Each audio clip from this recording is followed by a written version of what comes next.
I love it here. Life here is great, it's very peaceful. There were so many culture shocks and things that I didn't expect when I moved here. So the first thing I wish I knew was how rough the winters are. I arrived in the worst time of the year. People say that in Poland the weather is perfect 8 to 9 months out of the year and miserable for the other 4. It has such an effect on your mood. I didn't think I would be so affected by seasonal depression, but it's a real thing. Make sure to take vitamin D and other vitamins during the winter, because if you don't, you're gonna have a bad time. It does get cold here, but it was not as bad as I thought it would be. It was more the cloudiness and the gloominess all the time. I didn't realize how much I needed the sun. And if you don't know anybody here, it can be very hard to cope with these months. The weather starts getting good around April, I would say. That's when it's spring, everybody's excited to go and meet people. There's a lot of things to do and the weather is great. It's very hard to make friends here in Poland. I say this comment all the time. Polish people are quite mean and rude. And this opinion has led to a lot of hate on my videos, but I stand by what I said. I'm not saying Polish people are bad people at all. In fact, once you get to know them, they're some of the nicest, warmest, and most welcoming people that you've ever met. The only problem is that they're like coconuts. They have very hard exteriors and it's very hard to get to know them. This is why I highly recommend people living in a co-living area. I live in a place called Shed Co-living, which is fantastic. Mix of a dorm and a co-living space, so you have half students and half working professionals my age and above. It's a nice balance of everything and it's a perfect way to meet people. If I weren't living here and I was living in an apartment, I could have a better living situation, but I feel like it would be so hard to meet people because Polish people don't really associate with people that they don't know. They usually have people that they've known for a very long time and don't really go outside of their immediate circle of friends. They're not going to make the first move when it comes to meeting you. You can cold approach people here in public, but it's not a part of the culture at all and people are gonna look at you weird. I wouldn't say that they're shy compared to, for example, like Chinese people. We tend to stick to our own. It's more just like the culture. And some people make the argument that Slavic people are like this. This is not true, because when I went to Ukraine, Ukrainian people are incredibly nice, incredibly friendly. If you guys are enjoying the video, please give the video a like. And if you like this content, consider subscribing. It helps the channel a lot and it lets me know what kind of video you guys want to watch. If you guys have any questions about moving here, feel free to reach out to me. I don't mind answering a question or two, but anything more in depth will have to be through consultation. Here's a semi-controversial statement. You are going to be judged by your race here. And I don't mean that in terms of racism. It's more that the reputation of your race will precede you. So when people see me, the first thought is not Asian American. The first thought is, oh, this guy is Vietnamese or Chinese. So because other Chinese and Vietnamese people tend to stay within themselves, don't really mix with Polish people, are generally a little more shy, the reputation of my people precedes me. What I always found interesting was that the Polish people always speak to me first in Polish. They don't speak to me in English. There are a lot of Asian people learning Polish, Chinese, Korean, and there's a huge Vietnamese population here too. So because they assume I'm Vietnamese and I'm here in Poland, then they assume I was born here and I speak Polish. The more that I travel in the world, the more I realize that everybody judges you based on how you look and how you present yourself. But the first thing everybody sees is always going to be race. Because if I know your race and where you come from, I can accurately predict about 60% of your behavior. If you hate other people because of their race, yes, that's a bad thing. But if you assume things about other people because of how they look and their race, I think that is a very natural human instinct, actually. But I want to talk about the rudeness of the Polish people. The difference between Ukrainians and Polish people. When you ask them for help, they always seem to have like a smile on their face. And that's probably directly correlated to everything happening in the war. Here in Poland, there's like a little head nod or like a little show of respect, but it's very rare where it's like a full-on greeting like we do in America or like it was when I was in Colombia. What's up, man? Yeah, come. Hello, it's my friend Daniel, he's from Ukraine. Polish people, especially if you're in a relationship, they show love in a very interesting way. And this is actually very familiar to me as a Chinese person, because instead of my parents saying, I love you or I'm proud of you, my parents will tell me, oh, are you hungry? Or kind of like try to correct my behavior. And I've noticed that Polish people and Polish families are the same way, especially the women. It's almost like in the nature of Polish people to argue and complain. And I'm not saying that you're bad people, so please don't take this the wrong way. A regular Polish family gathering will eventually turn into people arguing over politics or whatever, right? For just some reason, that's just like very normal. How you can tell that a Polish girl is into you and cares for you is when it's cold outside and she'd be like, put a jacket on. It'll kind of come off as scolding if you're not used to it. It's just their way of showing love. So definitely be prepared for that. Something to keep in mind if you are looking to date here is that in general, the women here are a lot more relationship oriented. You can find girls to hook up with through Tinder or going to parties and stuff, but it's definitely in the minority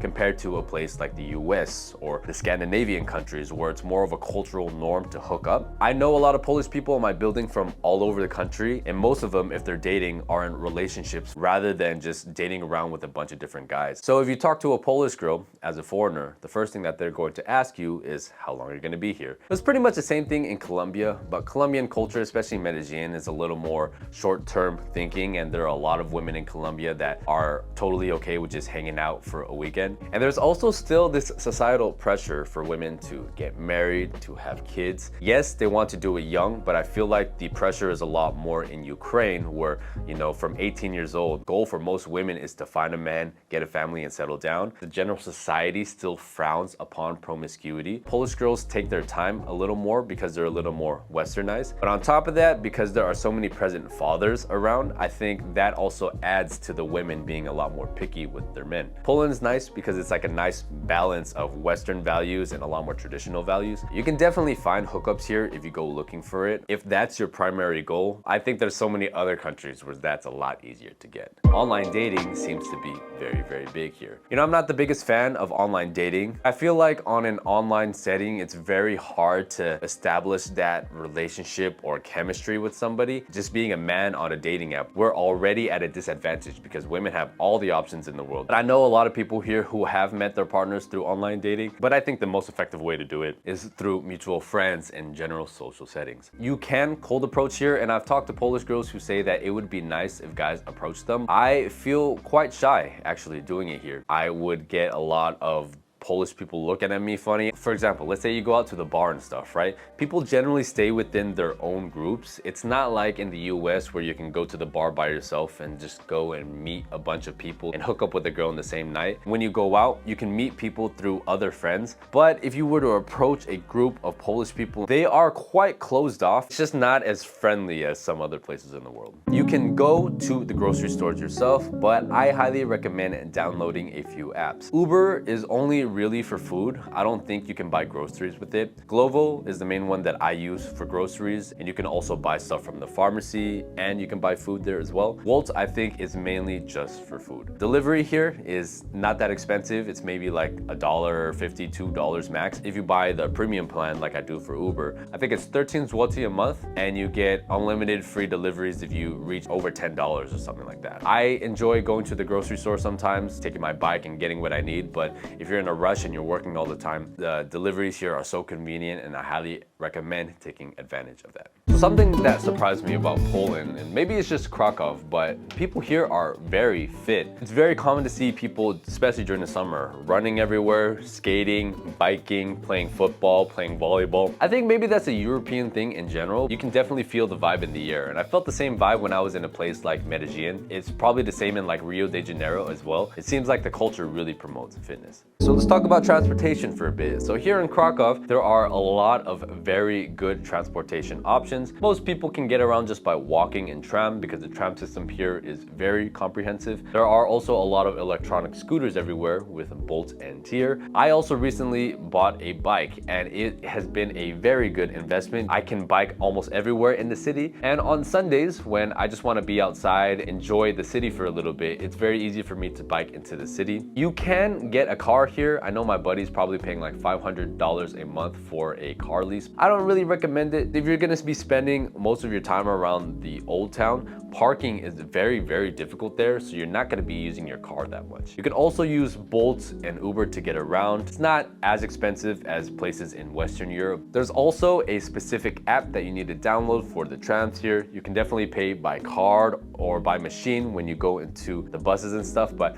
I just recommend getting the app because you can just fill it up with credits and then buy the ticket as you need to. Control is quite strict here, and they like to blend in with the people. They'll just be like a regular person, and then all of a sudden they'll bring out their tag and then check if you have the ticket or not. I just don't think it's worth the risk. Make sure to buy your tickets. I didn't realize how hard the language was, but thankfully all the young people speak English, but the older people is kind of hit or miss. Here in Krakow, because it's an international city, there are a lot of the older people that speak at least basic English, but because everybody here speaks English, I don't have a strong motivation to learn the language. I personally wanted to learn Spanish, and honestly, Spanish is such a useful language. I learned that very quickly and I put a lot of effort into it. But Polish is significantly harder and much less useful. Some of the smaller cities, maybe like Poznan or places where there are not a lot of tourists, be prepared for the language because it is very, very difficult. If you are planning on staying here for a long time though, I do recommend learning at least B1 Polish, which will take you maybe a year or two. I think it's worth it because once the locals see you speak Polish, I think you get a different form of treatment. This is pretty much a universal law anywhere in the world. Before coming to Poland, I heard that things were cheap here, and that is true compared to Western Europe, but I don't think things are nearly as cheap as they were pre-pandemic.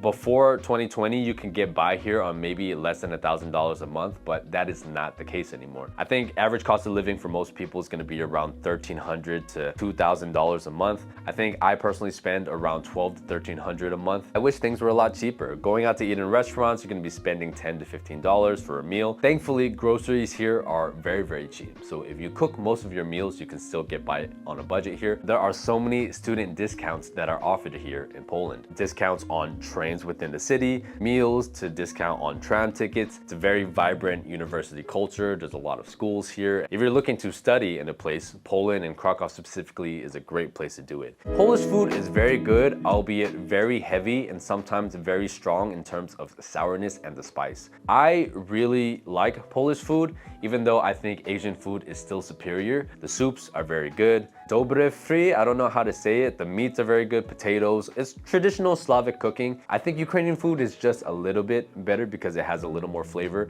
Georgian food in this part of the world is chef's kiss, so freaking good. But I think Polish food deserves an honorable mention. Also, what's very surprising is that there's a lot of very good Vietnamese and Indian food here in Krakow. I hear there's good Asian food and also like Wrocław and Warsaw as well. I hope I said those correctly. My pronunciation of Polish cities is still very, very bad. You also have a very easy access to a lot of Asian food and ingredients here. Even though you're going to be paying a little bit of a premium, it's nice being able to have access to those ingredients compared to when I was in Colombia, where it felt almost impossible.